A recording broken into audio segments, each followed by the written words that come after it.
আসসালামু আলাইকুম রহমতুল্লাহ। এতদিন ধরে বলে আসতেছি, যতদিন বাঁচবো ততদিনই বলবো, অন্যায়ের বিরুদ্ধে কথা বলবো, আধিপত্যবাদের বিরুদ্ধে কথা বলবো, অন্যায়ের কাছে কখনো মাথা নত করব না। যেটা বলেছি সেই কাজ। আমির খসরু মাহমুদের মুখের ভাষা দেখুন। গণভোট তারা মানে না, গণভোট মানে কি তারা জানে না, গণভোট কি সেটা তারা মানতে চায় না। আমরা যে বলেছি স্বৈরাচারের নতুন অধ্যায় শুরু হয়ে গেছে, সেই দেখুন স্বৈরাচারের কাজ এখন থেকেই শুরু।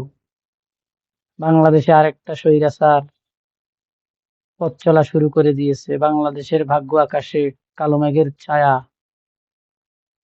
দেখুন আপনারা নিজ চোখে এবং শুনুন নিজ কানে। কিসের গণভোট? গণভোট বলে কিছু নাই। গণভোট বলে কোনো আলোচনার বিষয় নেই। এটা ওখানেও কোনো এরে এজেন্ডায় ছিল না, এখন বাংলাদেশ, গণভোটের কোনো এজেন্ডা নেই। এরে বাংলাদেশের এরপরে নতুনভাবে জনগণ, ঐক্যমত হওয়ার কিছু নাই।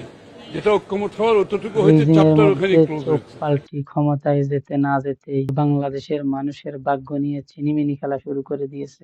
আল্লাহ এই স্বৈরাচারের পতন কবে ঘটাবে সে অপেক্ষায় থাকলাম। এই স্বৈরাচারের পতন কবে ঘটবে সে অপেক্ষায় থাকলাম। আল্লাহ আপনার কাছে বিচার দিলাম, এই স্বৈরাচারদের বিচার আপনি করুন।